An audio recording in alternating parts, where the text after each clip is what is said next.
Welcome to our second ever Spirit of 76 webinar on show design and choreography concepts. We got our hosts, Dan Haines and Peter Rogoz. And I'm Sam. You guys probably know me. I'm gonna be kind of an assistant moderator today, just poking in every once in a while to make sure everyone's questions are answered. So hopefully you find this helpful and valuable, whether you're a seasoned shooter or just starting out. There should be something for everyone here. So I will go ahead and hand it over to our hosts. Dan? All right, thank you for that introduction, Sam. So you've got Dan Haines here, Spirit of 76, and Peter Rogoz as well. We're gonna kind of go through this. We've got about 50 slides, and we're going to kind of bounce around between me and Peter a little bit and just talk about some of the things we've learned over the years, some of our experiences, try to share that with all you guys. Start off here with some of my background. So I got into fireworks. I've always been into fireworks, but when I was a kid, it was just always a family tradition type thing. My first years out of high school, I worked for a 1-3 company, packing and pulling shows for a couple summers back in 2005, 2006. And then after that, I spent several summers over the years operating 1-3 displays seasonally. In 2014, 2015, I was operations manager for a small 1-3 company. Did that for a couple years, and then since 2015, I've been working full-time here at Spirit of 76 as the product manager for the 76 Pro line. Been really fortunate, super grateful. I work with a really great team of people here at Spirit, and I've been fortunate enough to travel to China many times and travel to a whole lot of fireworks shows and conventions, do shows all over the country. For marketing and promotion of the 76 Pro line, and it's been a really great time. I'm like a kid in a candy store every day at work, so it's fun. Peter, you want to talk a little bit about some of your background? Sure. Yeah. Thank you guys for attending our class here today. My name is Peter Rogoz. I also work in the fireworks industry. From 2007 to 2011. I worked part-time in fireworks shows over the summers, like a lot of people did, but attended a lot of club events and things like that on the side. Tried to learn as much as I could, as fast as I could. 2011 is when I started working full-time in the fireworks world. My first gig was managing a company called Fire Art out in Pennsylvania. I think I saw a couple of former customers actually jump on, so hello, thank you guys for coming on. And then I've worked as a freelance pyrotechnician. Most recently, I was the USA sales representative for Vulcan and Shogun fireworks. So I've shot shows around the country, a couple of international events, and you know, I have a lot of experience just trying different things in fireworks. So I'm excited to try to share some of that information with you guys here today. To go into the overview a little bit of what we're going to learn here today. Dan, if you want to hit the next slide there. We're going to talk about a little bit about shoot sites. We're going to talk about pyromusical basics. We're going to talk about some very basic choreography concepts, a little bit of product selection, and then we will follow it up with a Q&A session at the end. But if you guys have questions throughout, like Sam mentioned, feel free to give them to us in the Q&A with using the Q&A feature. To jump to the next slide here, we will have a follow-up webinar to this one, by the way, Tuesday, May 19th at 2 p.m. It's the same time on May 19th, roughly about a month from today. We're going to do Pyromusical Design and Finale 3D. And that one's kind of unique. What we're actually going to do is we're going to actually go through the entire process of taking a song, editing it down to what you would need for a fireworks show, talking about that process. We're going to export that into Finale 3D, and then we're actually going to use Finale 3D to create a show right before your eyes using 76 Pro line products. And then we'll just be kind of narrating and answering questions through that whole process. So if you're looking for software specifics and the actual how-to of doing some of this stuff, that webinar is going to be great for you guys. So definitely join us for that one. We also have 76proline.com. I'll let Dan take a moment and kind of talk about 76proline.com.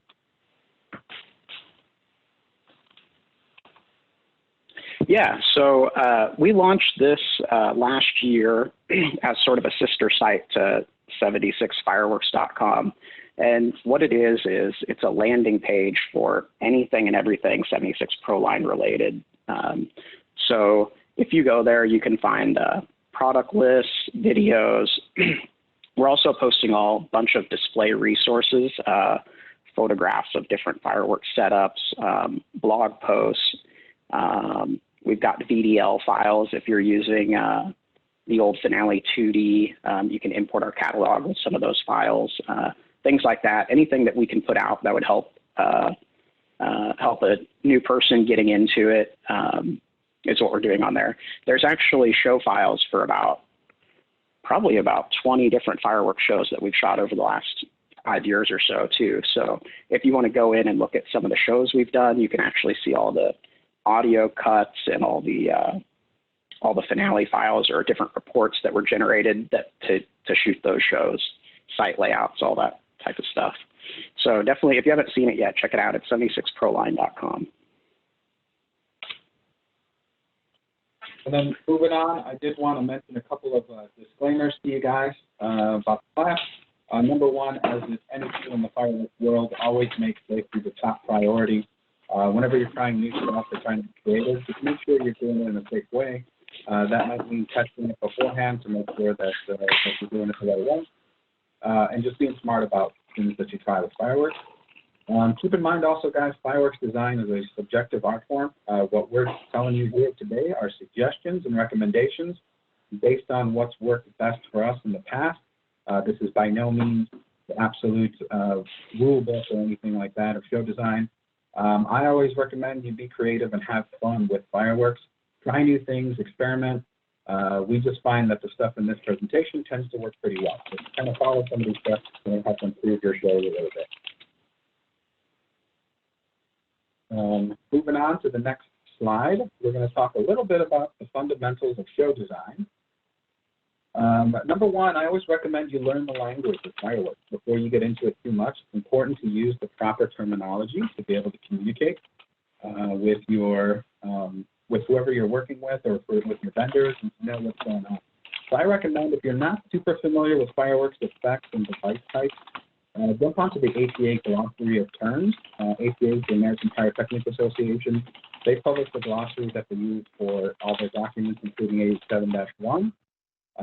That will tell you about all types of devices, all types of effects, and all that kind of stuff. So just as a quick reference guide, that's a great place to double check on language in case there's something we say here today that you're not sure of. Second of all, always watch videos. The Spirit of 76 YouTube channel has a lot of fantastic content on it, including all of the shows that Spirit of 76 has shot, as well as a ton of behind-the-scenes content as well, to give you an idea of how this stuff is set up and where it comes from. But certainly Spirit of 76 isn't the only source for great shows. Go out there, find your favorite fireworks shows. I recommend just perusing through YouTube or doing whatever works for you, and you'll find tons of great content all around the world. That's the great way. Fireworks is a very community-based art form. A lot of times people take inspiration from something, try it in their show, and then give it back to the community. And that's how we constantly grow this whole thing. So definitely watch lots of videos. And definitely try to join some Facebook groups. There are tons of Facebook groups, including a finale group. There's different groups for several different firing systems. There's different groups for different people within the industry. So joining a Facebook group is a great way to learn a lot of things quickly. And I also recommend attending events. Of course, we're in some pretty interesting circumstances here where we can't really go out and attend events in person. However, stuff like this is great. Being able to attend webinars and learn is fantastic. And once we are able to go back to events and such, I highly recommend you attend as many of them as you can and just jump in and get your hands dirty. If you're at the PGI or Winter Blast or your local club event, get in there, try to help people set up their show, Do as much as you can to get involved. I promise you that's the fastest way to learn. As much as we can try to translate to you guys through the screen here, there's no substitute for hands-on experience. So we're going to jump to the next slide here, and you'll see the approach I take to designing shows, and I think this is similar for pretty much anybody in the industry. Always consider your logistics. This is something you want to consider from the get-go, which is why we have it so early in our show. You have all these questions here. Where's the show? How much time do I have? What firing system am I using? If you have all of these considerations in mind before you begin, you're going to have a much better time creating a show that's actually possible to set up. Certainly, I believe everybody out there has at least one 10, 20, 30-minute spectacular pyromusical show planned in their head that they've been going over for a long time. But it's a matter of whether or not you can actually pull that show off. So that's why I always tell people, make sure you consider your logistics from the get-go, and you're considering how you're actually going to make this show happen in real time, in the real world. To jump over to the next slide, we're going to talk a little bit about workflow here. So in that next webinar, we're going to go through this workflow actually bit by bit, and we're actually going to show you how it works. But just to give you a really brief rundown of how it works. Number one, your show is booked. That could be a private show in your backyard. So you've planned your party, you've invited all your guests, you're ready to shoot your fireworks show. Or it could be if you're working for a company, you've sold a show, or a sponsor has booked you for a certain event. The second thing that usually happens is the location is determined. So again, if this is a private show, this could be a property that you own or some property of a friend or something like that. If it's a public show, it could be any kind of environment. It could be a sporting event. It could be a festival. The point is you're going to have locations where fireworks can and can't be shot off. So that location is going to determine a lot of your show design. Step 3 is you're going to go through the show design. Now, there's several steps to this process. Different people approach it different ways. But first of all, you'll have a good idea of whether it's a pyromusical show or a traditional show, meaning no music. I still design every show that I put together at least a little bit, picking out the products. A lot of times we create a script just so that we can clean up the show. But there are also shows where you just show up, especially on the 4th of July, and you set up a lot of products and you're kind of filling the sky with fireworks. That's totally okay too. And there are some tips in here that will actually help you out with those kinds of shows. Obviously, you're going to look at a theme or an occasion. Certain occasions call for different types of fireworks. If you're shooting, for instance, a community 4th of July pyromusical show, you're going to kind of want to have a varied soundtrack of pop music and things that have been popular. Think of like a good wedding soundtrack. That's going to work well for a 4th of July community show, kind of a little bit of something for everybody. Meanwhile, if you're shooting like a festival or some sort of competition show or maybe your own backyard show, you might be doing a theme. You might be doing something a lot more particular. So that's going to dictate the types of products you use and how you're going to set up your show. And that comes to product selection. You're going to go through products here, and obviously you need products that work for your shoot site, number one, that are safe and actually work. And number two, you need products that will look right for the look of your show and achieve the effect that you want to achieve. Step 4 is a really important one that I think people kind of forget about. I just call it fleshing out the show. This is where you go through the design, you created your dream show. Now you've actually got to make it work in the real world. Again, I approach all the shows from the get-go with that. There's always going to be mistakes. This is where you go through, you fix problems, you do your queuing for your firing system to make sure you have everything working correctly, you have the proper files. You create your reports for your crew. This will include logistics plans, things like site maps for your crew so they know where to put stuff. This will include things like, when's product arriving, when am I prepping product, who is my crew, all of those questions we handled in the previous slide there. Step 5 is going to be product preparation. Depending on the kind of show you're doing, this may be pretty involved where you're sorting and labeling every single product in the show, or this may be relatively hands-off where you're simply packing some items for your show and you're going through it on the actual shoot site. But the point is, you do need to make sure that you think about product preparation. That's a critical step that's going to save you tons of time on the shoot site. And of course, step 6 would be your show execution. This is where you're actually going through and shooting your show. That's kind of a topic for another webinar, but one thing I always do is always review your shows. After you're done, after you've executed the show, try to find a video and review your work. By reviewing your own work, you know what you meant to create, and you can compare that to what actually came out, and you can make adjustments going forward. Jumping over to the next slide, we're going to talk a little bit about time allotment here, just to give you guys an idea of what you're getting into. Maybe you're shooting your first time Pyromusical, you haven't designed one, or maybe you've just only done a couple, you kind of want to get a rough gauge of how long it's going to take. Design time is going to be roughly 1 to 3 hours per minute. Now, if you're very familiar with the software or the tools that you're using, or it's a show that you've fired before, that could probably be cut down a little bit. If you're doing this for the first time, you're probably looking more towards that 3 hours or possibly even 4 hours per minute as you get used to using software and manipulating fireworks to do what you want. So a 10-minute show will take roughly 20 hours of design time. A 20-minute show, which is sort of your average community display, is going to take roughly 40 hours of design time.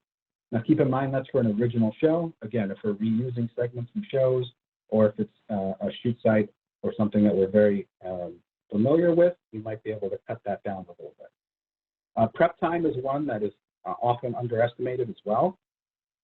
Keep in mind it's going to take you roughly 5 to 10 minutes per item to pull that item out of your inventory, wherever that may be, pull the products that you need for your show, sort them, label them, and then prepare them and resort them for the show. You're talking about 5 to 10 minutes per item by the time you do all of those things. So keep in mind a 500-item show is going to be 62.5 hours of labor. That's at 7.5 minutes per product. Now, of course, you can always do things that make this faster. Certain equipment, certain accessories will cut all these times down, but it's something you want to be tracking as you go.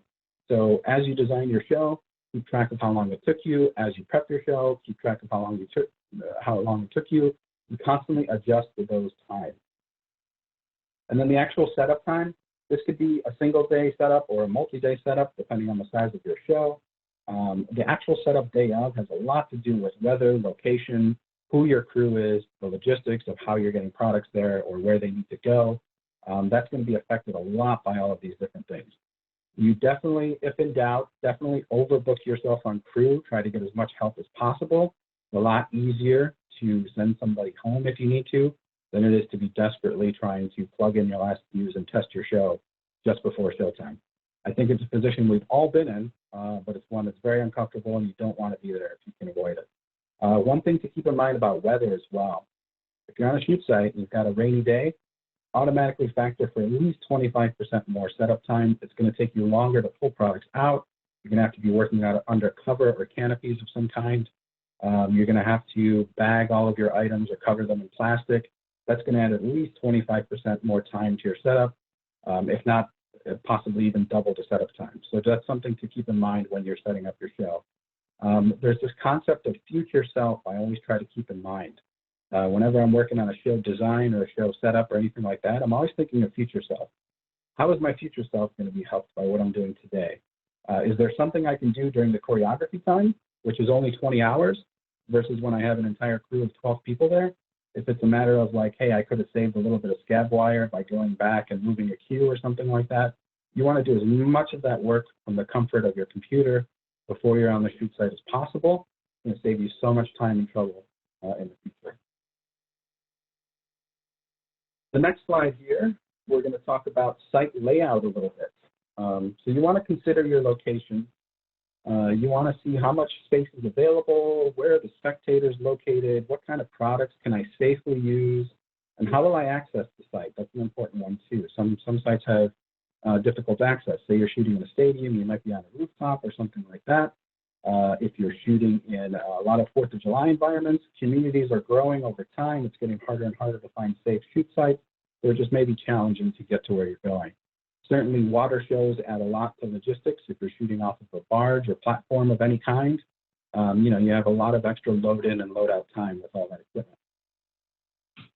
So jump into the next slide here. We have an example of a shoot site. This is one that Dan actually put together for one of his displays. I just wanted to note that, notice where the spectators are located.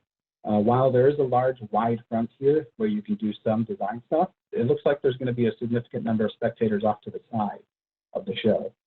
So you want to keep that in mind. I'll let Dan jump in a little bit and explain kind of his site layout here in a little more detail. Yeah, so nothing super complicated here.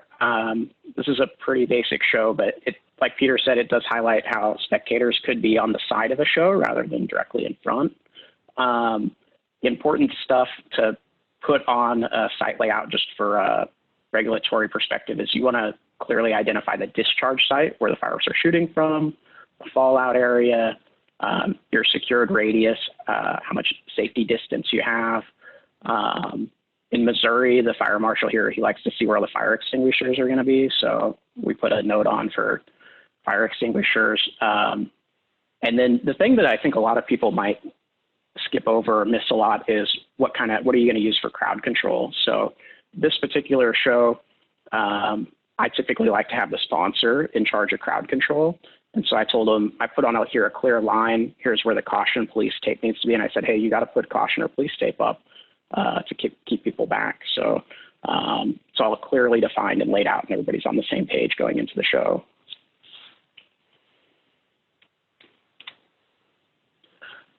And then this next one, this is just to show an example of kind of that contrast the difference between a super simple site layout and something that's much more complicated. I think on a complicated site layout, you just have to keep in mind that the fireworks are not always the number one or the center of attention at the event. A lot of events have a lot of other things going on, and the fireworks are only one small part of it. So I also run into a lot of times people in the fireworks business or fireworks industry, sometimes since they know how to do the fireworks, they want to do fireworks events or events around fireworks. And I always tell people, you can definitely do that, but just keep in mind, shooting a fireworks show and setting up an event for fireworks are two completely different things. So some of the stuff you got to consider if you're looking at the whole entirety of the event is things like traffic flow, parking areas, spectator areas, and this map is just kind of to highlight that. Emergency vehicle access, if there is an emergency, where the emergency vehicle is going to be able to go, are they going to be able to get into the area or not? Things like that. So this is for an event that we did, and it was a good event, but the fireworks were only one small part of it. So we got to plan out all these other aspects of the event too. So keep that in mind. Even if you're doing a small show at your home on the 4th of July, I know a lot of people that will do that, and then all of a sudden they realize that there's 300 people at their house and they have one restroom. So just keep in mind it's kind of the overall logistics of the event as well, outside of just the fireworks, if you're responsible for that. And moving on to the next slide here, you'll notice site layout. We talked about perspective, where we had audience members on the side of a setup. This is a show we do every year at Arlington Park Racetrack. It's a horse racing track. The unique thing is, if you see the photo on the left, we have a fantastic width of audience. The audience is sitting in a huge, wide layout of stands. But if you notice, that photo from the side doesn't look like much. The fireworks show just kind of looks like a couple of shells stacked up on top of each other. On the right side is actually the audience perspective, a photo from one of the displays. You can see we're really filling the sky up quite a bit. So in the event that you have your crowd all in one area, you can really get creative and sort of design your show to that perspective. But a lot of the times you're not going to have that opportunity. You're going to have the audience kind of surrounding your entire display. So just keep that in mind. What is their point of view, and what are you trying to design with that? If we jump to the next slide here, you see we have two side-by-side comparisons. These are still shots from Finale 2D, actually. We see 300 feet and 600 feet away. So this is just something to keep in mind of where's your audience going to be located as far as distance to the actual fireworks. Having them closer is great because you get a lot more energy from the fireworks. They kind of feel like they're part of the experience a little bit more. However, if you have a lot of high effects, or if you're stacking or layering a lot of effects, you might find it really difficult to do that if the fireworks are right up on top of each other. You're actually kind of craning your neck back. I'm a firm believer in moving fireworks back if you can do that. You're going to end up being able to create a much better picture for your audience. You're going to create a better overall experience as far as the visuals, and it gives you a little bit more safety. Jump into the next slide. You see here perspective. This is a great representation of what we were talking about here. So if you've got two products and you've staggered your shoot site in a way that you have small items closer to the audience, say that 300-foot mark is, say, a 3-inch shell for this example. That 3-inch shell, if you fire at 600 feet away a 6-inch shell at the same time, a 3-inch shell is essentially going to block your 6-inch shell. So that's no good for anybody. That's going to make it really difficult for you to actually layer your show, and it's going to be wasteful on your product. Keep that in mind. If you're looking through one product to see another one, you're sort of wasting the effect of that larger, usually more expensive product. If we jump over to the next slide here, these are actually two still shots from Vulcan displays in the last couple of years. On the left side, you see a setup from PGI 2019 in Gillette, Wyoming. All of our single shot and small item positions were closer to the audience, and our shells were located farther away. The shells that are farther away, we're actually seeing, if you see the gap between the single shots and the shells, it's relatively small. We're able to kind of cut out that gap because we brought the small products closer, making them appear larger. On the right side, you see a screenshot here from the Da Nang International Fireworks Festival in Vietnam. You'll notice that shoot site is extremely narrow. Pretty much your cakes and all your single shot items are right next to your shells in the setup. And you see there the gap between the cakes and the actual shells is a lot more exaggerated. So keep that in mind when you're playing with the depth of your show.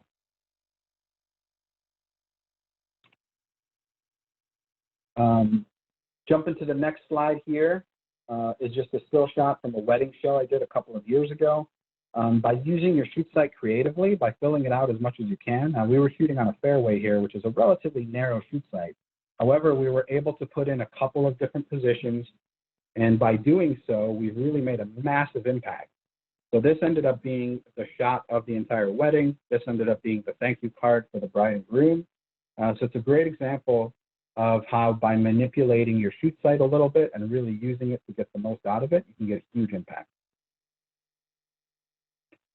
Jump into the next slide. We're going to talk a little bit about display structure. So this is going to be the overall structure of your actual show. I like to think of fireworks shows if you're telling a story. There's a reason that most stories follow this basic W plot structure. It's because it's very pleasing to our psyche as people. Whenever we see shows or movies or books or anything that follows this W plot, it makes it a lot more rewarding and actually comfortable for us to digest that info. If you jump to the next slide, I went ahead and made a fireworks show structure version of the same thing. So this is applying the concept of a W plot to a fireworks show. So you'll notice we start here with a show opening. I like this to be an attention grabber. Now that can be a big moment with a lot of noise that actually brings the audience eyes over to you, or that could be a slow, purposefully kind of eerie, slow quality that builds up and then has kind of a big moment. And then as the show goes on, you kind of want to decrease the intensity a little bit, and maybe go into a slow segment or two. Then you want to increase the intensity back up. Somewhere near the middle of the show, you want to bring the intensity back up. Then you want to bring the intensity back down a little bit. Of course, you're always building to a massive finale. The finale should be the most intense part of any display. The reason we do this is you want to vary the intensity of your show as you shoot. If you maintain the same intensity the entire time, you're going to kind of over-intensify the audience. They're not going to be able to discern different effects and different segments you're trying to put together. It's all going to be kind of too much. So you want to play with the pacing of your show a little bit, bring it up and down to kind of let your audience catch up, reset their eyes and ears for the show, and continue going through the display. Jump into the next slide here, we're going to talk a tiny bit about show duration. So of course, consider your budget number one on duration. If possible, try to make your show as short as possible for the money that you have. So you're going to be spending anywhere from $100 to $1,000 per minute, or even more. If you're shooting a large Pyromusical or a large display for a big city, you could be shooting more than $1,000 worth of fireworks per minute. So keep that in mind with your budget. It's a good idea to kind of break down your show into a per minute budget if you can, and that'll give you a great idea of how you pace your overall show. Longer is not always better. 5 intense minutes is going to be a lot better than 20 boring minutes. Of course, this is the struggle that everybody has if you're in the fireworks business. Sponsors are always going to want the most for their money, and they're going to interpret that as duration. That's not necessarily true. If you need a comeback for that, just tell them about, use a comparison for movies or songs or anything like that. We don't judge music or movies on their duration. We judge them on the content. So you're buying an entire display, and if the display is what you want, this is the best way to do it. If shooting longer than somewhere around 22 minutes, you want to double that display structure. So 20 minutes is going to be your average sort of like village municipal display. That's sort of your average length of a show, maybe a couple minutes shorter than that. But if you're shooting longer than 22 minutes, which I don't recommend doing overall, but if you're forced to do so, you kind of want to double that display structure where you're playing with the pacing going up and down several times. Keep in mind, too, that longer shows have more setup. So the more you put in there, the more stuff you have, the more components and pieces and cues and whatever, the more time it's going to take to set up. So again, we're approaching this from a logistics standpoint.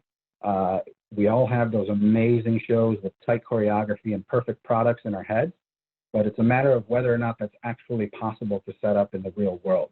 So always keep that in mind. Jump into the next slide here. We're going to talk about finale budget just a little bit. So what should your finale budget be? How do we break that into our per minute model? So what I like to do is approximately 15 to 25% of your overall budget, whether that's quantity of fireworks or the actual dollar spend, you want to allot to your finale. That's going to give you a significant enough boost. Now you can play with this, of course. If you have a tight budget, but you have to meet a certain duration, it's okay to have a very brief but powerful finale. You can just do one massive barrage.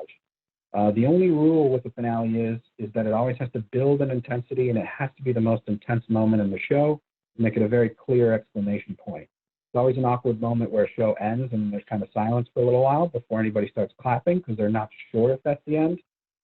So a good way to knock that out is, even if you have a tight budget, at least do one very big barrage at the very end. Even if it's just a moment, the finale cakes in the 76 Pro line are perfect for this.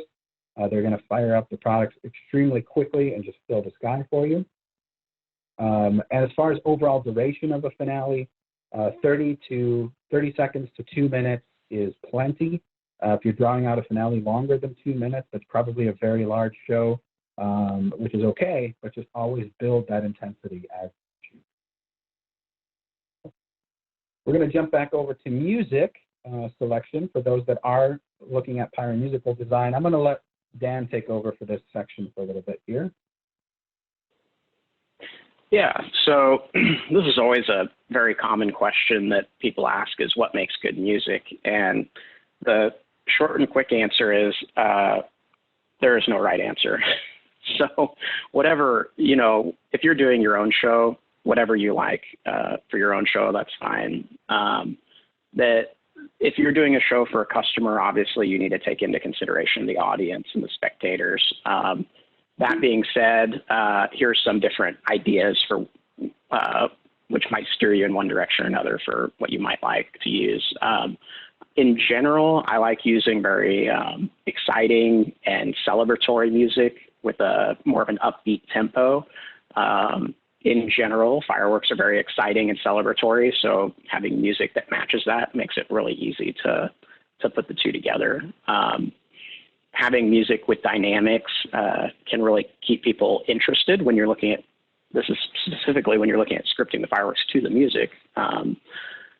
What Peter was saying about having your highs and your lows, that can come in addition to the fireworks, it can come with the music. And, you know, you might have one song that has lots of highs and lows that might be very good, varying degrees of tempo and things like that. Or you might have to do that by using different songs and mixing them together. So I might have a fast, intense song and then lead it into a slower, softer song. One idea that a lot of people do is movies and soundtracks, TV soundtracks, music scores. Those typically have a lot of that dynamics, and for whatever reason, they tend to fit really well with fireworks. Video game music, I've seen a lot of really creative stuff done with video game music as well. So, but at the end of the day, you really need to consider the venue, the spectators, and what's going to fit for that particular audience. Some more ideas, show selection ideas. You got themed shows is one thing you can do. For a theme show, you might look at doing something like movies. You could do a Disney theme, Avengers theme, Star Wars theme. Those would all be very good. For patriotic, doing some sort of Celebrate America, there's tons of patriotic songs out there. One thing you might do is you might do a two-part theme show. So you might have a movie theme to start the show, and you might put a patriotic ending on it. For weddings, you're obviously looking at love songs, dance songs, things like that. We do a lot of weddings, and I always ask the bride and groom if they have songs that are special for them, and we'll use those if we can. Medleys, mashups, that's where you take X number of songs, mix them up together, 30 seconds, a minute, 2 minutes max, and create a kind of a lot of times people do this with pop songs that don't have a lot of dynamics. I just did a mix the other day, and it was 10 minutes with, gosh, there must have been 10 or 15 different songs in there. So that's one way to mix up things, especially for pop songs, which might not naturally have a lot of those dynamics in them already. You can do that by just changing songs. So change songs, fireworks change. Change songs again, the fireworks change again. And that can bring your dynamics into it. Peter talked a little bit about telling a story, having kind of a beginning, middle, and end. The W shape is another way to do that. And another thing you can do is consider doing narration. I've seen a lot of shows, we've done a few ourselves as well, that have some sort of a voiceover that kind of guides you through the story. That can be another way of guiding the audience through the event or through the show. Another question we get a lot is audio editing tools. There's a lot of different software out there. In general, I think a lot of people, I'll recommend Audacity because it's free and it doesn't cost anything. So if you want to just download it and try it out, it's open source software, it doesn't cost anything. If you want to spend some money on some software, I recommend Adobe Audition. That's what I use. It's part of the Adobe suite. And it just gives you a lot more features and things you can do. I think it's a little bit easier to work with as well. So those would be my top two edits, but there's other software out there as well. Whatever works for you is totally fine. This is just a screenshot showing one of the cuts from, I don't even know what show this is. This is CobraCon last year, actually. Showing the different waveforms of the different songs mixed together. So this had 1, 2, 3, 4, I don't know, about 10 or 12 cuts, different song segments, and then those are all cut together and put into a single track, which is used for the show. All right, I'm going to turn it back over to Peter. He can talk about design concepts a little bit more. Thanks, Dan. So design concepts, we're going to touch base a little bit about like basics of design, basics of kind of what works. Now, of course, this is all open to interpretation. If you have your own preferred methods of this, I encourage you to explore. This is just sort of a guide, though. If you use this as a kickoff, this is going to work pretty well for you. So keep in mind that effects, different fireworks effects can invoke different emotions. So those could be driven by a musical soundtrack of some kind, or they can not be. The fireworks themselves can actually convey emotions. So I put together a little chart here of some of the basic effects. Things like crackle, that can be aggressive and intense. You can use that in finales. It sort of brings up the energy of the show a little bit. Brocades, they're powerful, they're vast, they're cascading. You can use that with powerful orchestras, strong moments, so on and so forth. So if you kind of go down the list here of all the different effects, you kind of see what the emotion and what the application can be. I would recommend that you sort of map this out if you can and kind of stick to this rule, maybe not universally necessarily, but certainly within the same show. If you stick to this sort of rule, it's going to really bring the show together quite a bit. Just like a song has different portions of the song, you'll have your bridge, you'll have your verses, you'll have your refrain. Think of that as these components. And if you end up structuring your show in such a way that you're hitting these same effects that convey these same emotions during particular moments, it really organizes the show and brings it together to be a lot more clean. It removes a lot of the randomness. It removes a lot of the uncertainty that your audience will be feeling. It's going to make it a lot more cohesive and a lot more pleasing for them to watch. So if you kind of keep track of these things and note them as you go, it's going to help make your show a lot cleaner. Jump into the next slide. We have here actually a color wheel. The color wheel not only helps you with exploring contrasting colors or complementing colors, but it also has emotions in it as well. You'll notice this particular color wheel includes all kinds of emotions. If you tie that together with the effect and the color type, now you're really coming together and really honing in on certain things.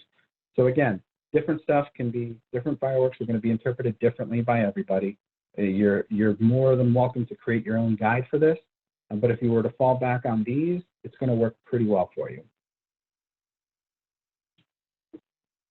So when designing a show, here's just some basic kind of rules I think of as I'm going. Imagine effects firing together from the get-go. Now software, visual software like Finale 3D, for instance, is fantastic in helping you actually see this so you don't have to use your imagination, your mind's eye as much. But what I like to do is even if I'm attending a fireworks demo or I'm watching a fireworks demo or something like that, I'm constantly imagining the products and imagining how they're going to stack together. You can mix and match effects to find complementing or contrasting combinations. So sometimes contrasts work really well, but when in doubt, uniform scenes always look very clean. So if you have, in the sample down here, we have a portion of the Valentine's Day show that Spirit of 76 shot at Winter Blast this last year. Valentine's Day being the theme, obviously we're going to have a lot of red products. And you'll notice that Dan did a really nice job here of spreading products out, using different angles to make it more dynamic, as well as layering effects. At the bottom of this scene, we have a bunch of red strobe pops, and we have red comets going up, drawing the eye up to some red strobe breaks in the sky. All of these have a certain energy and emotion they convey, and by tying them all together, it gives it a very clean and cohesive look.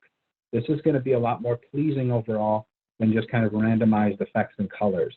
That has its place if you're looking to do something a little more upbeat, or maybe kind of creating a little bit of chaos in the mind's eye, if you will. But by being uniform and sort of following a theme, it really ties the show together very, very well.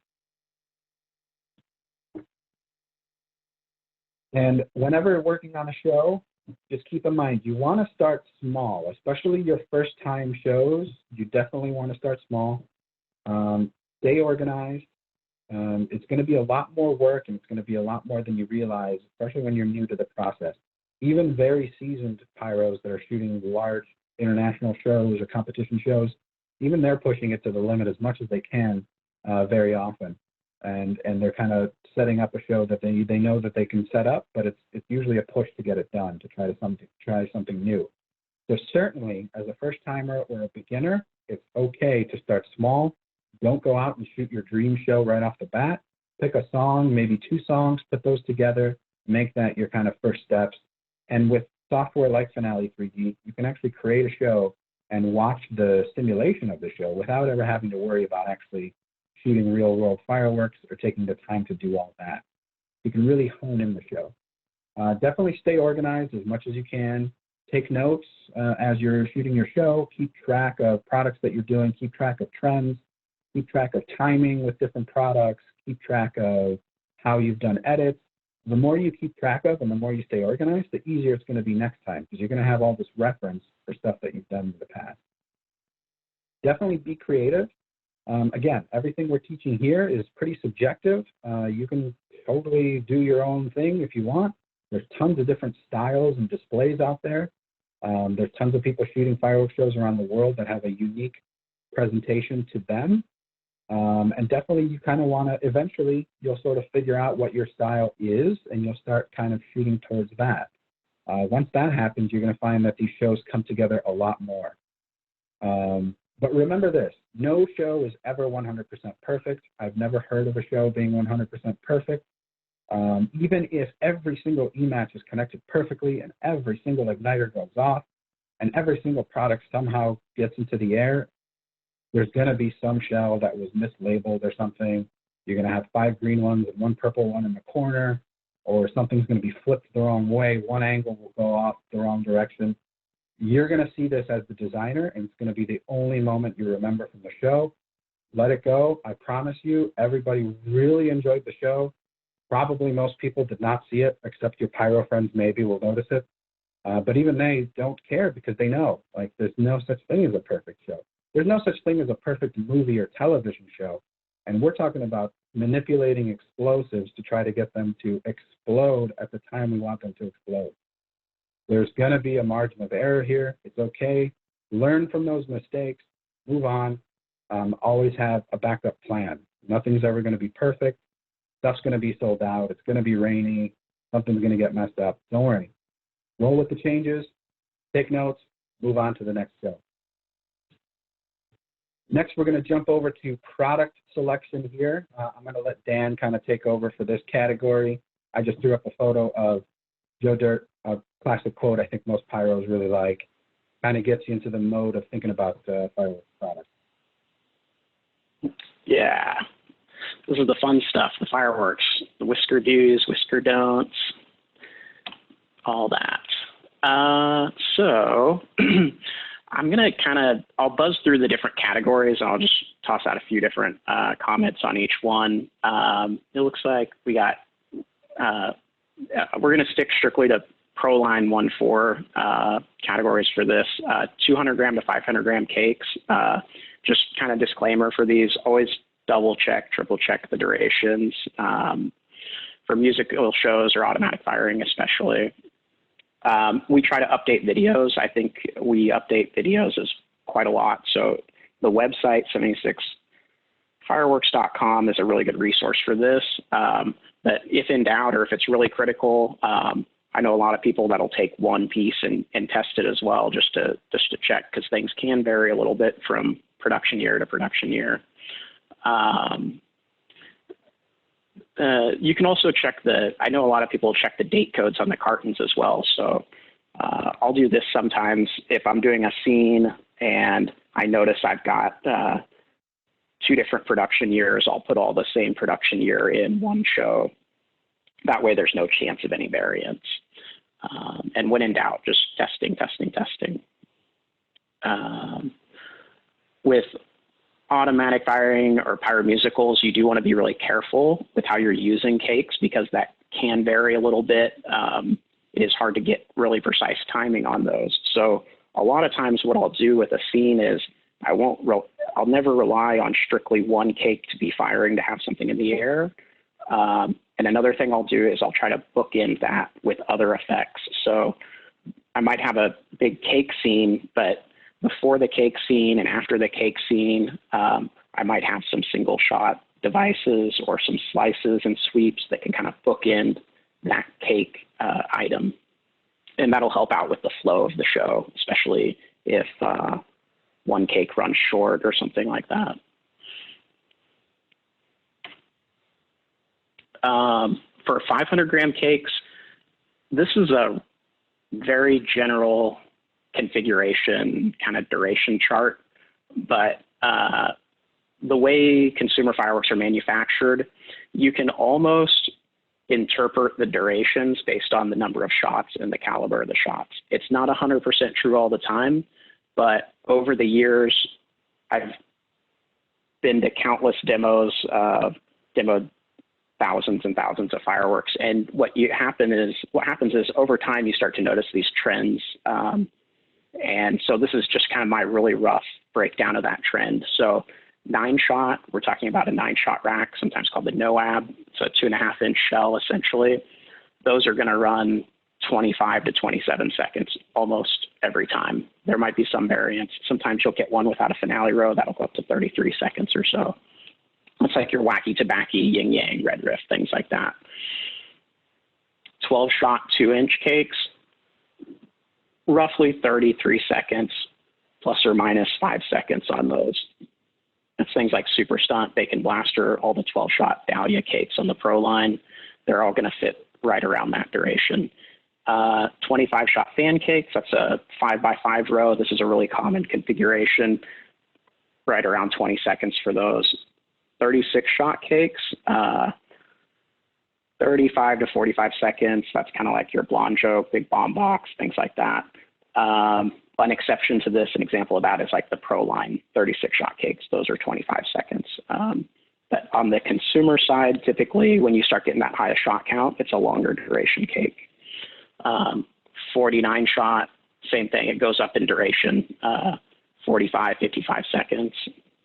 After you get over 49, 50 shots, you start getting into the big 1-1 sprinkler cakes, and then the duration does the opposite. It goes back down. So 20, 25 seconds for 70-plus shot cakes. And again, this is just a very general rule, but you can use it if you don't know the duration of some cakes and you're just doing a quick show. Maybe it's not scripted in music, but you need to put some stuff together.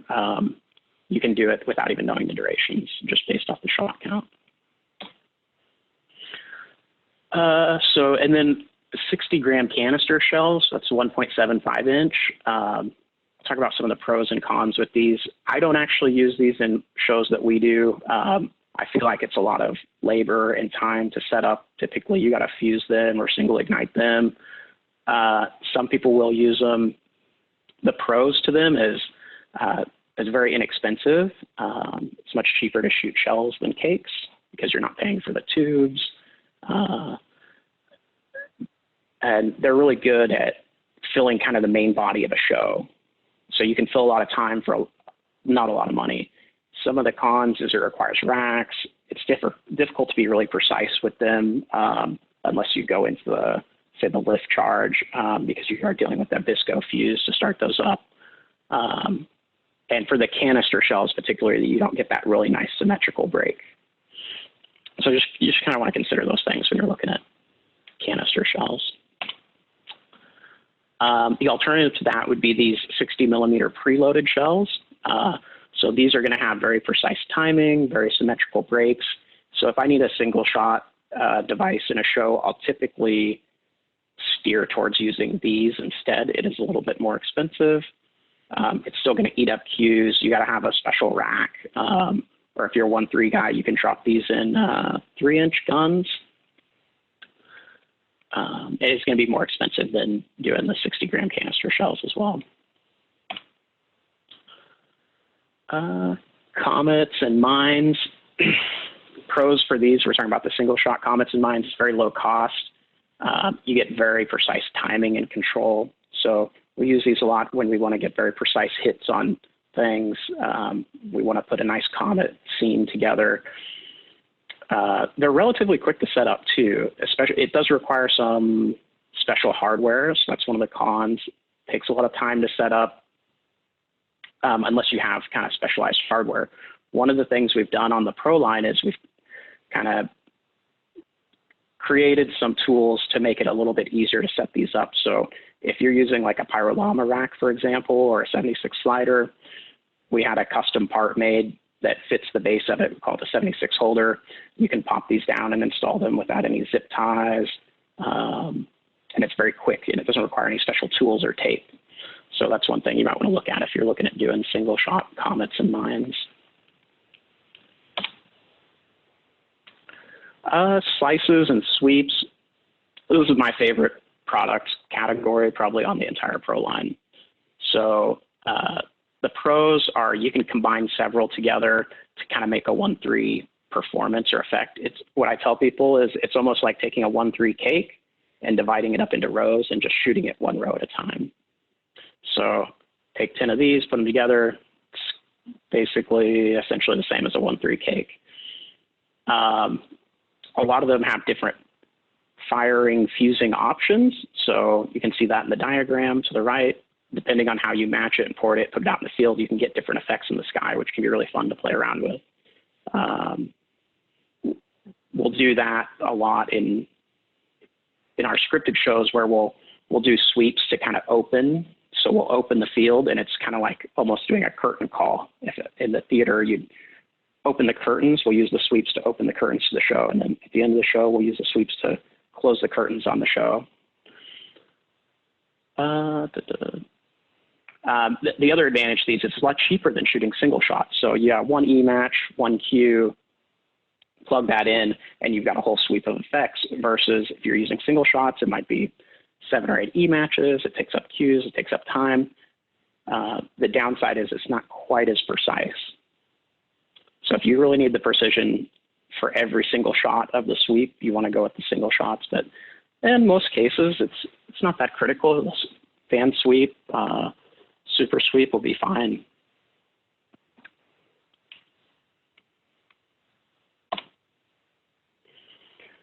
We also have ground effects.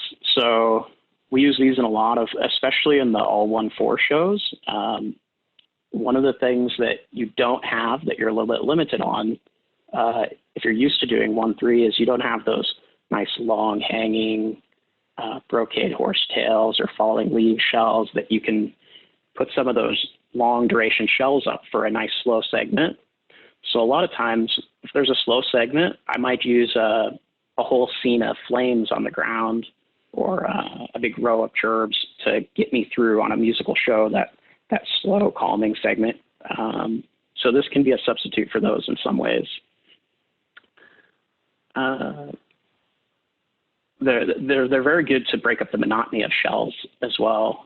When people see a ground layout where you fill the ground up with light,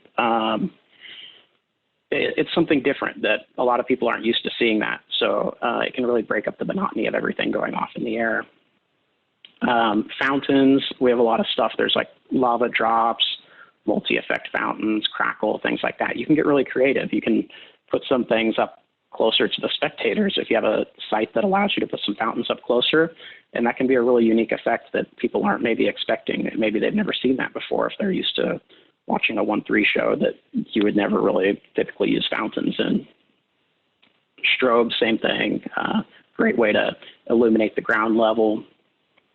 And photo flash mines, that's a really unique effect that can really surprise and shock a lot of people because it's such a bright and intense effect, and it's great for punctuating certain points of a show. Other items, I put this in here just to kind of cover the gamut of other things.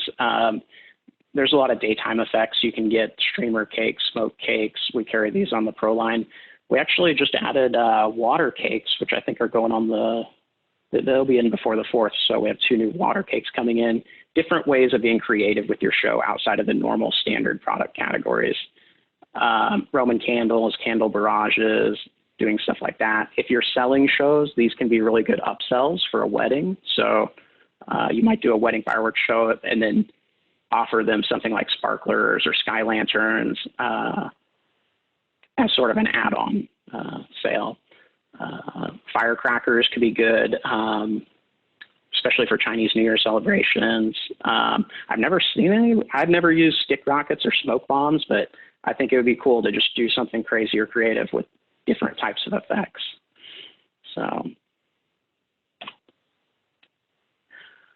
from there, we'll switch over and talk a little bit about some choreography aids. This is one thing that a lot of people ask about is like, what do I need to script my show? And what I'll tell people, especially if they're new, is you don't need anything special. You can script the entire fireworks show on a piece of notebook paper if you want. I tell this story because this is kind of how the old timers used to do it back in the day before they had all the high-tech computer things. But if you take basically a college ruled notebook paper, it's going to have 30 lines of text on it. And what you do is in the left margin, you'll translate that into seconds. So 1 through 30 seconds. And then you can put the song lyrics right down on the piece of paper. And it's almost like writing sheet music where each line is a second. And you can go through and you can choreograph your entire show just on a piece of paper, handwritten. I've actually done huge fireworks shows, $40,000, $50,000, $80,000 fireworks shows that have been scripted entirely by hand, written on a piece of notebook paper. And if you have the vision, it can be phenomenal. So a lot of people jump right into all the computer choreography aids, and that's great, and those are important, but you don't have to have it. And I just like to tell people that. That being said, Cobra Show Creator is a great option. If you're a Cobra guy just getting into it, they've got kind of a basic layout where you can put the song in, they'll scroll through and you can add your products in. Finale 3D, they've just came out with a whole bunch of updates. They have the hobbyist version available now. If you've got some money to spend, I would definitely recommend it. We've got the whole Pro Line catalog on Finale 3D, so you can just enable that once you download it. While I'm talking about it, some quick news about that actually. So we are going to be coming out with an update to our catalog for Finale 3D in the next month or so, which is going to include a whole bunch of additional information that wasn't in there now. So it's going to be updated simulations, a whole bunch of product fields that weren't currently in there, like UN number, EX numbers, if you're a display company, important things like that that you might want to have. I think we're going to put the videos straight in there so you can look at the videos from Finale 3D and a bunch of other stuff. And while we're at it, we'll also add a whole lot of non-Pro Line items. So if you have Finale 3D now, all the Pro Line items are in there now. We're going to add a bunch of other items, so you'll be able to shoot almost anything you can buy off the website. Other kind of choreography aids, you have Visual Show Director, Fire One Script Maker.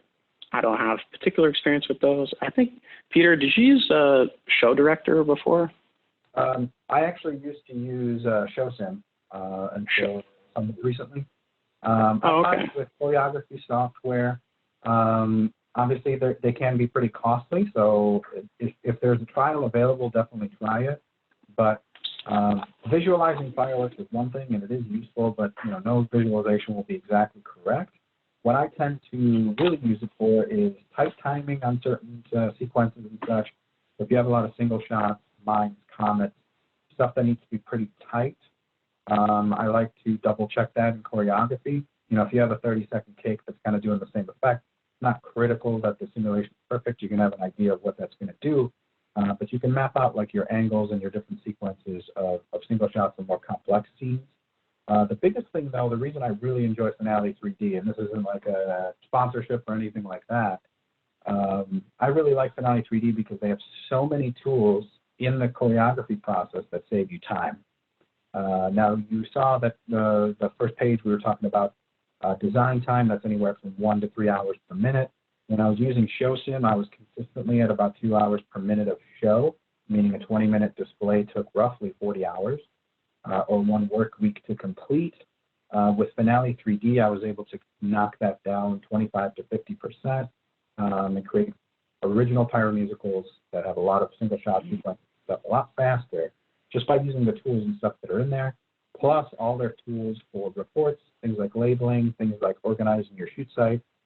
They're really robust. They're constantly developing it. So that's why I really like Finale 3D. That said, Visual Show Director has been around a very long time. It's a product that a lot of Pyro Digital users use and is also quite powerful, and they are updating a lot of features over time. It does have a lot of these shortcuts. So really, it's your preference. What are you used to working in?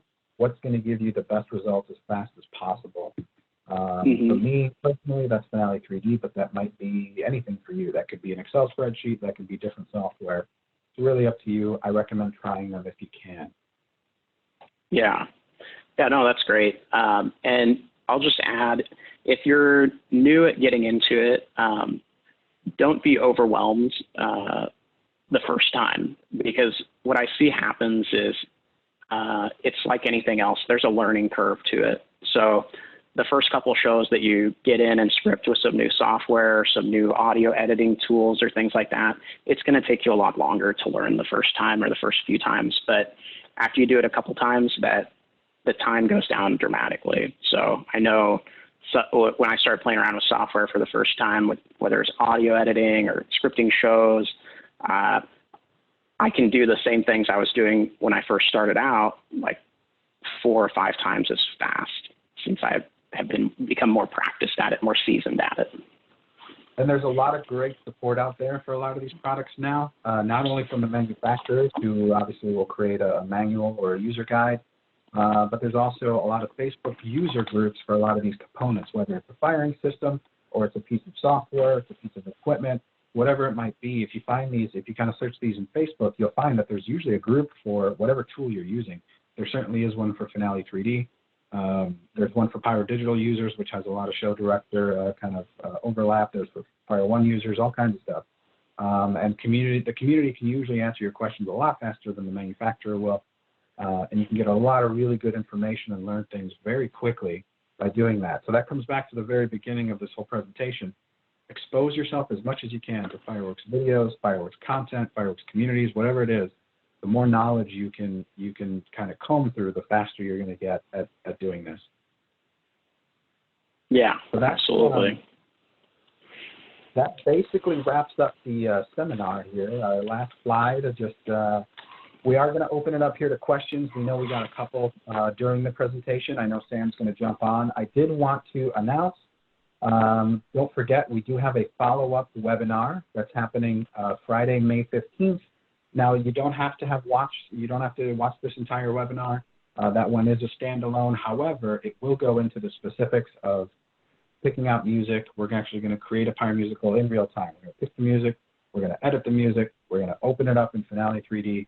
We're going to assign products, and we're actually going to show you how it all cues out, how the reports look, the process all the way through, so you can kind of follow along at home and use that same process.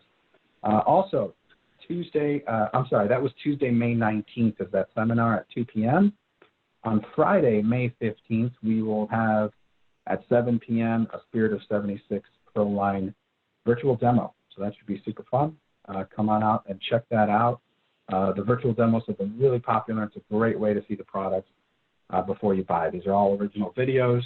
So this is the actual product being fired here in Missouri by Spirit of 76 staff. So what you see is what you buy. It's a really good time.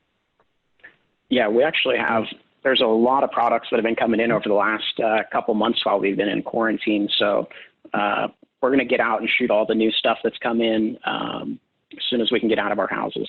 We're going to go shoot some fireworks, and we'll get all fresh, updated videos for all that, for those demos. All right. Well, if we want to go into some questions, we have just a clarification question from Paul Souza. Those water cakes, the aquatic effects, those are UN 0431, correct? Yes, they are. Yep. All right, awesome.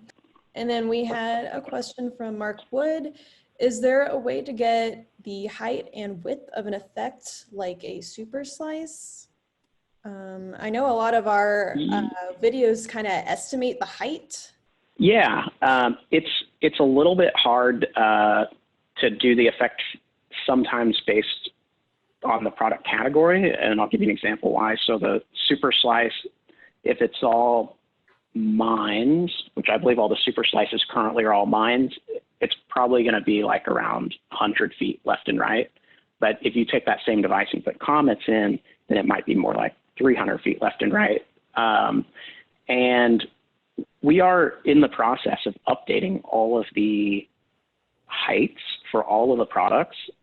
So when we're done with that, this is part of the Finale 3D upgrade project that we're working on. We'll post it on the 76proline.com. We'll post a Excel file that you can download, and it'll have all the heights for all the items. So if you need that, you can get it off of there. Andrew Bryce would like to know what you guys use for music licensing. So music licensing is kind of a tricky thing in the fireworks business. Generally, if you're using music for any kind of for-profit or commercial prospect or whatever, you do want to be paying a licensing fee. There's a couple of licensing organizations where you can kind of pay a per event fee and cover all of the work that's covered under their umbrellas. That said, in the fireworks world, it's pretty rare that you're going to run into that. If you're doing events that are like concert-based events or certain venues like sporting venues and all that kind of stuff, the sponsor is going to be responsible for getting all that stuff. You want to make sure that they have those licenses. They are the ones actually playing the music. If you're doing it at your own backyard show or a private display or something like that, I wouldn't really concern yourself with it too much. The odds of something like that happening are pretty low. The only times I've ever heard of it is these licensing companies have actually reached out, and then you end up just purchasing the license after the fact. They're a couple $100s for each one. I think there's 2 or 3 different types you can get, so could cost you up to say $1,000, $1,200, something like that for a show. But it's not too bad. I would say if shooting commercially, have the sponsor take care of that portion. Of shooting personally, it's not really that much of a concern. Yeah, absolutely. For a commercial display, that's something that would probably be addressed in the contract. And as much as possible, we try to have the sponsor take care of that. There was some questions about creating finales. John Cross said that he has mixed feelings about using whistles and a bunch of really loud effects that can be kind of a sensory overload at the end.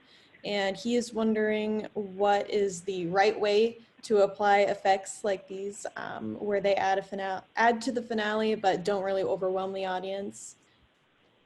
So there's not really an exact formula to that process as far as whistles or overwhelming the audience.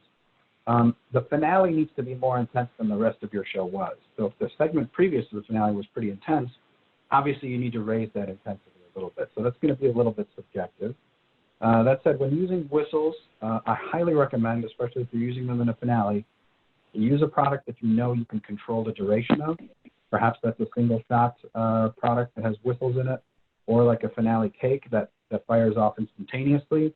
The worst nightmare is using a product similar to like a Saturn missile or some sort of item like that that's going to overrun past the end of your show, and now you've got a simple whistle item just going off one by one. That's really something you want to try to avoid. If you want a good example of how whistles are used, I would recommend you take a look at some videos of fireworks taking place in Spain, especially during Fallas de Valencia, which takes place every year in March. They do a lot of fireworks displays that are based on basically noise, because most of them are during the daytime. So it's a lot of salute work and a ton of whistle work.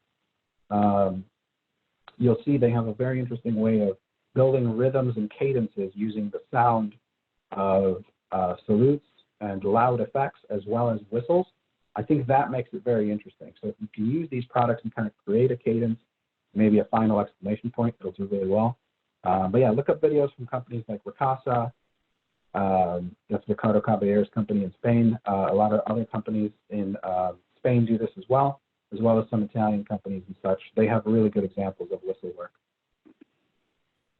Yeah, great point. And Astronaut also made a good point that the idea of a finale is sometimes to overwhelm the audience. And, that by layering items. So it totally probably just depends on whatever mood you want to leave your audience with.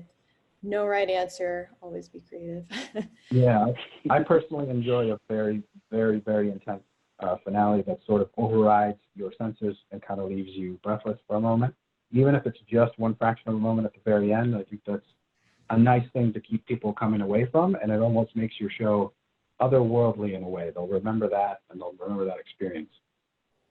Yeah. Yeah, absolutely.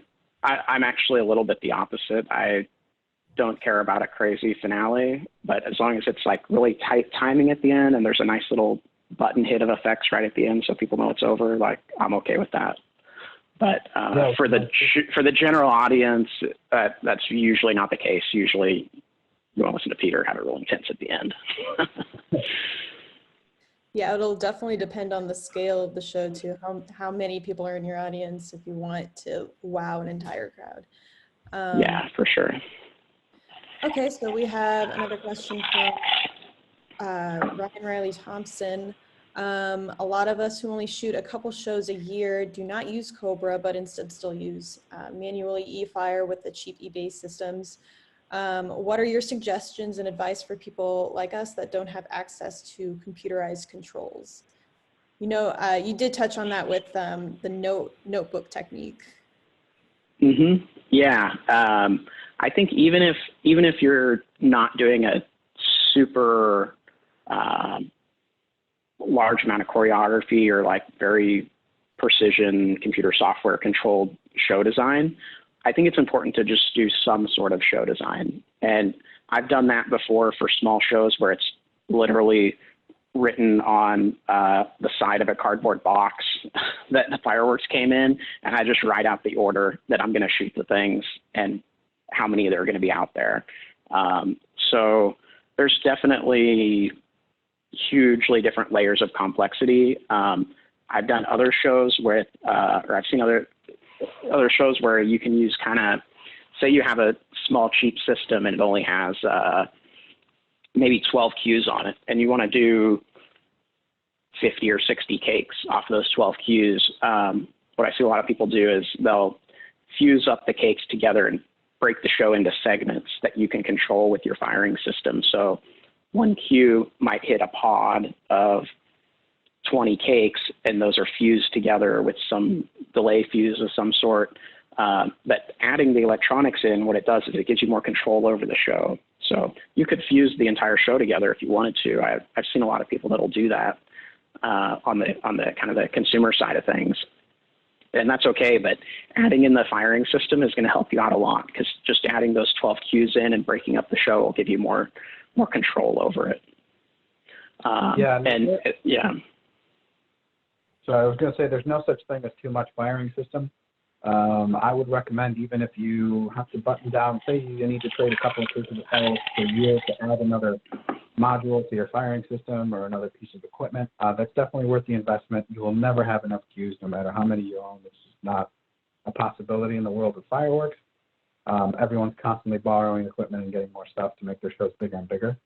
That said, you can always do the very old school method of just creating a spreadsheet or a notebook paper or Excel or whatever you're using, map out your show however you do so, and then you can either use a stopwatch and watch the watch or watch the stop clock and hit your cues on the predetermined times, or you can actually even create yourself a voice track, which is the way it used to be done. Basically just a recording of, the first time I ever did it, I made my own. It sounded like, ready cue number one, fire cue number one. And I actually edited that over into the actual audio soundtrack, listened to it on headphones while the audience heard the regular soundtrack, and shot the show that way. So as long as you have some way to keep track of time and some way to keep track of which button you're supposed to press, those are the two things you need to have to shoot manually. Yeah, absolutely. I just use the stopwatch on my phone for a lot of shows. If it's just a small push button show, I just pull out the stopwatch, start a stopwatch on my phone, so I'm keeping an eye on the time, make sure we meet whatever time we want to meet for that. Say you're a commercial shooter on the 4th of July and you showed up to your shoot site and you got a pile of cases there of fireworks. Sort through them, try to match effects as best you can, kind of create scenes if you can in real time, and then count up the total number of devices, give them a rough estimate on duration based on the shell size of the cakes or whatever, and just break that up into a per minute ratio. So per minute, I have 1,000 shells or whatever. I have to fill 10 minutes. That's roughly 100 items per minute. That would be a pretty intense show. But as an example, now you have a kind of a rough idea of how you should be pacing yourself, and it'll help you follow the clock a lot better. Okay, moving on to another question. Timothy Heimer asked, so follow up on backyard shows and music. Are there any tricks to keep YouTube from muting your shows if one song gets flagged? Really the only advice, I can go ahead and answer that, is that you need to do some research before picking your music. And if you do want to put it on YouTube, you're gonna have to look and see what the rights are for each song and make sure beforehand that song is not going to be muted. Some songs are really they won't be muted, but they will not let you monetize your video. So maybe that's not a big issue for you if you're not trying to get any money from YouTube. But really the only way to keep YouTube from muting your shows is to not have any songs that have that in their copyright. Just kind of avoid. But yeah, that's my advice on that. Do you guys have any advice on song selection in that and keeping YouTube from muting it? I'll look it up after the webinar and I'll follow up with Tim Heimer on this one. But I think there's actually, if you go into the YouTube help pages, I think there's a search that you can search for and it'll tell you if you can put a song in and it'll tell you if it's restricted or not. Yeah, but, exactly. What Sam said, most of the time, if you're not trying to monetize off the video, you're usually okay, I think. Right, and it could be the case of you need to download that song and then just make enough, like kind of mix it up so that it's your own creation. But if you're using it as is and it is going to get muted, you have to know that in advance, or you know, switch out the song in post or something like that. Yeah, and the backup plan for that is, what is it, Vimeo? Is that the? Vimeo, yeah. We haven't come across any like muting of our videos when we put it on to Vimeo. You do have to have a premium account if you want to upload a certain amount of video. Like we would, if we shot something in 4K, our current plan doesn't allow us to put it up in 4K. You have to, it definitely caps you on the size of video you can upload, but that is another option if you want to get it out there and you do have songs that would be muted on YouTube. Yeah. Great. Okay. So another question from Ryan Thompson. He is shooting over 200 cues manually in his shows. Does it make sense to use two manual controllers and two operators? He says he's worried about mines and single shots going off on time. So anytime you're shooting manually, single shots are going to be tough. I wouldn't recommend putting too many of those segments into that kind of show. Maybe a couple of hits here and there, and actually practice them beforehand. As crazy as that sounds, go through without obviously your fireworks connected and none of your stuff necessarily turned on or hooked up. Practice kind of going through the switches and getting that timing down. That'll help you a lot. But I would not weigh too heavily on single shots and such. It's just very difficult to capture those perfectly when shooting manually. That's why a lot of concerts and things you'll see, you know, they have an operator shooting live to beats or whatnot.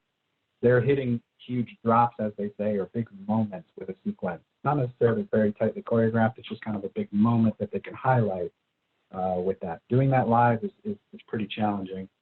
So I would recommend just keep in mind your margin of error is going to be a little bit high. Using two operators versus one, that's really up to you and how comfortable you are shooting with the person you're shooting with. Again, if you can rehearse that process, I highly recommend you do so.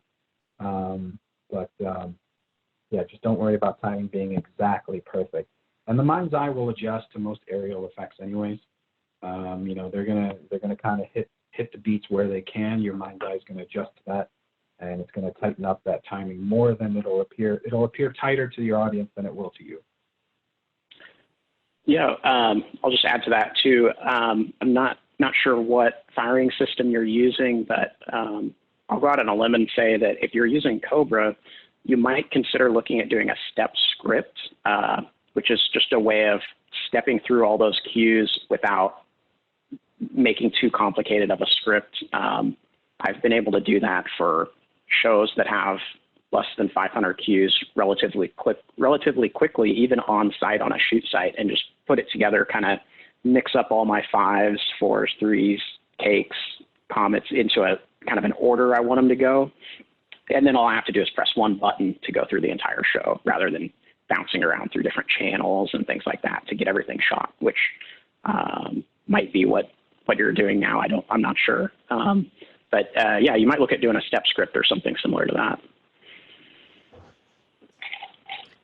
All right. A question from the chat.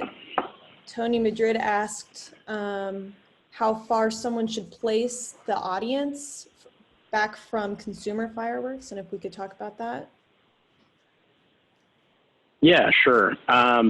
So it does depend on the effect, but a good general rule is going to be 300 feet. If you can go more, it's perfectly fine to do so. And in some cases, you might want to go more if you're using a lot of larger caliber things, or you have other circumstances like wind, or unsure about security or things like that. Then if you're ever in doubt, put the stuff further back. But just a good general rule, I would say, is 300 feet. Certainly some effects could go closer, but it's all very case-by-case basis, depending on what you're shooting, what your shoot site looks like, and things like that. And that's more of a show context as well. You know, obviously, if you're just in your backyard and you're shooting fireworks for fun on the 4th of July, use your discretion and be as safe as possible. Distance is always your friend from a safety perspective, and it's usually almost always your friend, even from a display standpoint. You're going to present a much better presentation if you can get farther away. Like we showed that perspective, your audience is not going to have to crane their neck as much. They're going to be able to enjoy the effects a lot more if you can buy yourself a little bit of extra distance. But obviously, use your discretion. Just keep in mind safety as your number one thing. The worst day in a pyrotechnician's life is putting someone at risk. Yeah, absolutely. Safety has always got to be the first concern. So. Okay, we can take a couple more questions and then we'll probably wrap it up soon. John Cross is asking if he's not a 1.3 guy, how would we suggest creating a salute effect at the end for the finale? Yeah, sure. So for that, my biggest thing that I typically look for is the time rain crackle effect, or some sort of crackling effect. Another thing that can be really good is a whistle effect. For whatever reason, I think in general, crowds will just go crazy over whistle effects. When they see the whistle effect and they hear the noise, I see it all the time on shows. They just go nuts. So crackle and whistle, I think, would be your two best substitutes for that. And in the world of consumer fireworks, if you're just looking for big, deep, heavy booms, that's where the 60-gram canister shells that Dan mentioned work really well. Getting timing exactly right is challenging there, but if you were to, e-match directly some of those products and fire them up quickly, you're going to get a massive boom on the lift, and you're going to get a pretty sharp crack in the sky as well. That's going to be your loudest, closest auditory thing to a traditional 1.3 salute.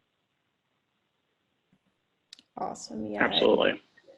And Nathan Thompson also suggested, just a bunch of colored shells and end with a chain of willows.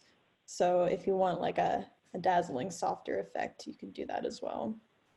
Yeah, it's nice. That's a great layering effect you can do with, like, for instance, brocade cakes or like the nishiki effect.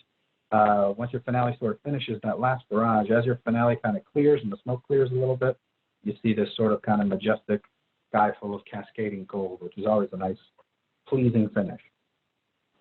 Asher Knoll wanted to know, he said that he understands Finale 3D has had some issues with the Proline products. Has that been fixed yet? Do we know? So there is a couple of simulation issues. I'm not exactly sure which issues you're talking about, but there's a couple things. One was some simulation issues that we were waiting on fixes from Finale on. And they fixed some of those. I think there's a couple left to be fixed. In general, the effects are in there and they don't work, and they work fine, but the simulation might not be exactly perfect. We are working on all that, and we're going to have a major Finale 3D update within the next 30 days that'll solve that. There was also a second issue just recently, the last couple of days.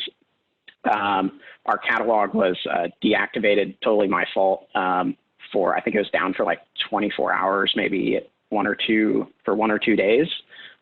That's been fixed. All the effects are back up. So that was just a long story, but random thing that the catalog was disabled for a short period of time. That's been fixed, and should be all live and good to go right now. So basically, if they're having any issues with Finale, it's probably Dan's fault. Most likely, yeah. Probably Dan was probably scripting a show at 2 in the morning and accidentally deleted the catalog. But yeah, if you do have any specific issues, feel free to email me directly, and I'm happy to address that and see what's going on. So we're always looking for feedback. So if anybody has any feedback for ProLine items or catalog things with Finale, I welcome that. That's what this is all about, is seeing what people say about stuff and making it better. So we want all the feedback we can get. I always tell people too, like, this is just like a general product development feedback thing, is like, I really appreciate like all the good things, like positive feedback is great to hear what we're doing right. But what I really want to know about more than anything is what we're doing wrong. So if you have some issues, or if you see something that we can do better, that's what we want to know about more than anything. So we definitely welcome that. Yeah, we're always looking to improve everything. All right, well, I will say that we can answer one more of these live, and then we can just type to answer any of the other ones that are left out. But Mads Bremer Sorensen, I'm sorry if I mispronounced that, is going to start as a pyrotechnic next year. What is your advice for him or her? I can start off with that one. As far as getting into the field, number one, just try to embed yourself in the community as much as possible. So that means either joining webinars like this is a fantastic start. See if you can find some Facebook groups. There's some online forums and such there that you can meet people in. There you'll find that clubs will certainly be recruiting, whether that's regional fireworks clubs if they're available where you are, or companies often will be recruiting there as well. There's always a shortage of good seasonal help around peak seasons, which in the United States is 4th of July. Most of the rest of the world would be the New Year's season. So if you're willing to work on the 4th of July or New Year's, you're going to have an easy time breaking into it. Just always show up with a really good attitude. Keep in mind, this is not a get-rich-quick kind of business. Pay tends to be pretty low for a lot of crew members and such, but it's very much a passion-driven business. And if you get connected with the right crew and the right people, you can really learn a lot. But it's all just about diving in, helping out as much as possible, get your hands dirty, ask questions, all that kind of stuff is the best advice I can offer. Yeah, just to kind of reiterate, hands-on experience is best. So looking for anybody you can find in your area is really the best way to do it. There's a lot of web resources online, and that's something that we as a company we're trying to promote a lot too by doing more of these webinars and things like that to help new people out. But I think getting out that firsthand experience is really important. So clubs, if you know anybody shooting local shows in your area, give them a call. Lots of people want volunteers and help for the 4th of July. So it's a great way to get out there and volunteer to help out on a show and learn something. Well, awesome. Thank you guys for being our panelists for today's webinar. I think this was some really, really good advice on a lot of fronts, and we heard some really good advice from the comments section as well. But thank you all for attending, and thank you, Dan and Peter, for being our hosts. Thank you. Appreciate it. Yeah, absolutely. Stay safe, everybody. Yeah, definitely. Stay safe. Watch lots of fireworks videos and check out the demos and future webinars.